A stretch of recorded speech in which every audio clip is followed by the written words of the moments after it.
playing against the Sicilian Najdorf using the Fischer-Sozin attack. We're going to explore some of these lines. So the Sicilian defense is characterized by this early c5 move, and then you go into the open Sicilian most likely.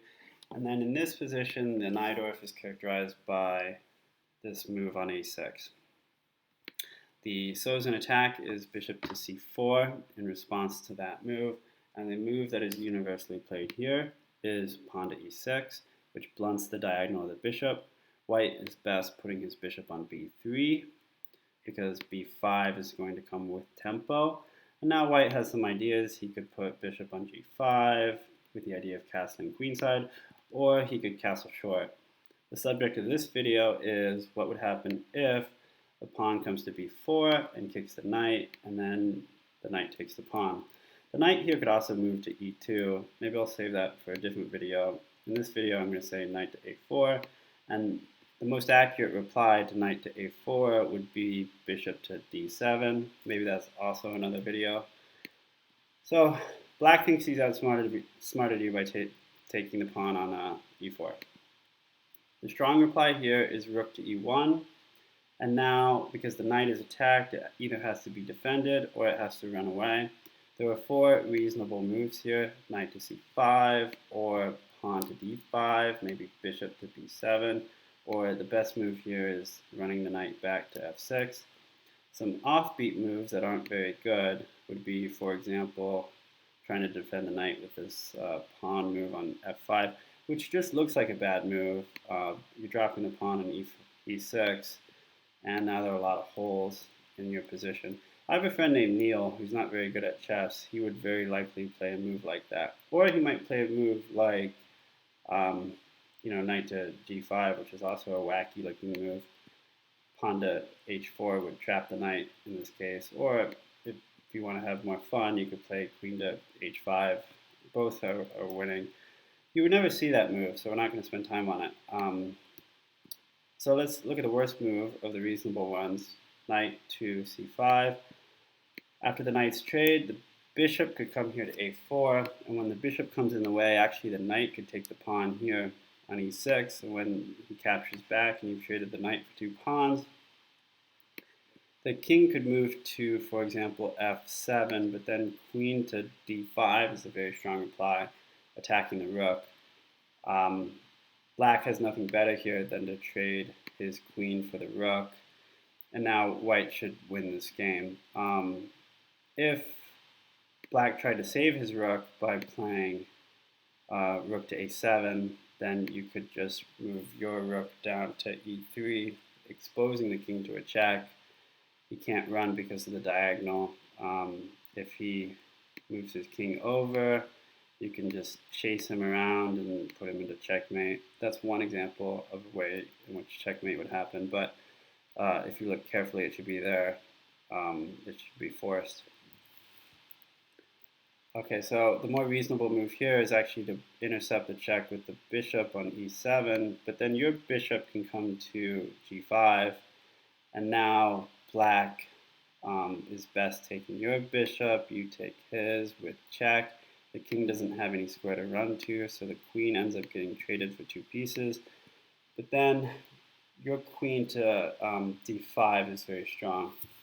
Now, it looks like the material is fairly balanced. However, the black king is in the middle of the board, so it's going to turn out badly for him. Rook cannot come to a7 because then you put him in check and take it. So instead, black might play knight to c6, but then your rook to e1 puts him in check. You take his pawn. You put him in check again. You could really just chase the king around the board.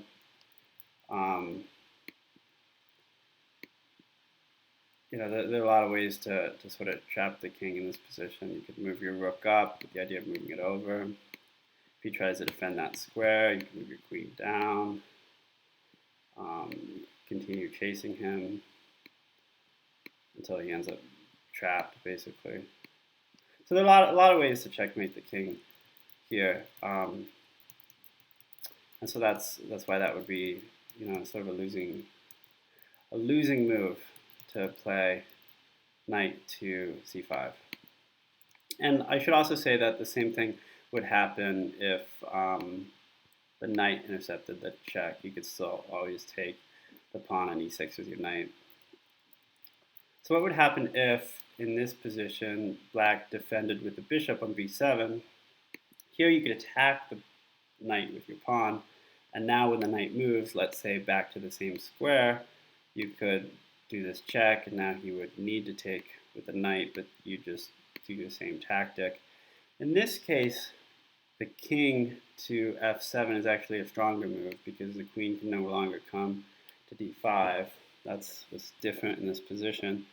However, white would do well just simplifying here by taking the queen to the knight. And when he trades back, you take his queen. And white is a pawn better here at least, so that also should be a winning position for white. What would happen if instead the knight went back to f6 here? You could just take the pawn off the board with your bishop and attack the queen, and now not a lot of good options here. You could just move the queen out of the way, you take his bishop, you take the pawn with your queen. So this should be a very strong position for white also. If the king were to run away, you could chase him with check and move your bishop to f4, the idea of coming back to this square. So in this position, actually, white would either have to play his queen to d8 or his queen to d5. And either way, you just move your bishop to d6, and the queen ends up getting traded off. So that's lost for black also. Yeah, you see the fun of this line. There's lots of good positions in the Fischer-Sozin attack. What would happen if, in this position, if black were to, let's see here, you attack, he moves, trade. Yeah, so we covered that. What would happen if, in this position, black moved his pawn to d5? In this case, bishop to f4 is a very strong reply. And now if, for example, black brings his bishop to e7, you can actually just trade your bishop for a knight and fork the queen and the rook. And that's actually probably the best black can do in this position, because if we look at the other moves, for example, if bishop comes to b7, which is logical because it protects this square from the fork that could happen, you can actually just take this pawn instead on e6, which is now undefended by the bishop. So when he takes you back, your queen could jump to h5 with a check. And when he intercepts that with the pawn, you're attacking the rook, you're attacking this pawn. You can't move the rook over to save it because you just put him in check and take the rook anyway. So he would have to put his queen on d6, but then you counterattack the knight. When he trades and saves his rook, you take his knight. And so this variation is winning for white also. What would happen if instead he brings his knight to d7? This is also winning for white because you could actually just take the bishop and take the pawn with the bishop. And then when he takes back, your knight could jump into c6. And now the queen doesn't have any squares in this diagonal to go to. The queen would have to go instead to f6, but you take the pawn on d5, attacking the knight. You can't take your bishop because you take his knight and attack the queen. So in this position, maybe he would want to attack your knight with his bishop on b7, but you could just take. You would have to put the bishop in the way. And if you pay attention and look closely and calculate correctly, you would just take the bishop with your knight. He takes your queen. You put him in check by taking the bishop back. Even if he intercepted, thinking he got the rook, your knight could just come to c7, and you win the queen with a fork. So you end up better in that position. So what would happen if instead bishop comes to d7? In this case, you would play pawn to c4, attacking here. He does best to take through en passant. You take back with the knight. You have an attack here, so if you were to put, for example, his bishop on e7, you could just take with the knight and then skewer the rook and the knight. If instead he took your knight to simplify and then put the bishop in the way, you could also just take the pawn off the board and move your bishop here to attack.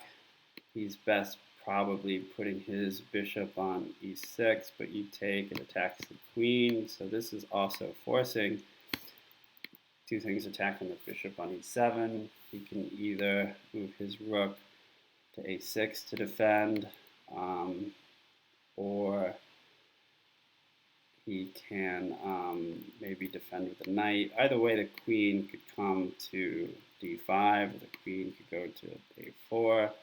Because let's say for example that the queen comes to d5, the knight's now under attack, the rook would have to move over, your rook could come to e1, so this piece is lost. So maybe castle is best here. You take, and then there's a check. So white's better here in this version also. Okay, so what would happen if instead in the main line the knight goes back to f6? In this case, you would pin the knight with bishop to g5. And now the main line would be the bishop coming into e7, but there's a good recipe here also where white can obtain an advantage. He puts his knight on f5. If you take the knight off the board, then you could just trade pieces. You can't take with the bishop because the king is pinned. Now the queen could come here to d5, attacking the rook. You can't save the rook by moving it this way because of this check. You just end up chasing the king. Actually, rather, after this check, you put your knight here on b6 to put him in another check. And when he runs, you can move the knight here. That's very strong. If he takes with the queen, you just take him here, and then the bishop a4. He would actually have to throw his queen away in that position. If he instead runs, the other rook could come in the way. You do a checkmate. There are a lot of ways to win here. So instead, in this position, black would actually have to throw his knight away on c6. You take. You could take this pawn here on d6, knowing that the bishop's pinned, or you could bring your queen back, attack here, any castles, for example. You could take this pawn. So you won your material back, but look at this triple pawn here.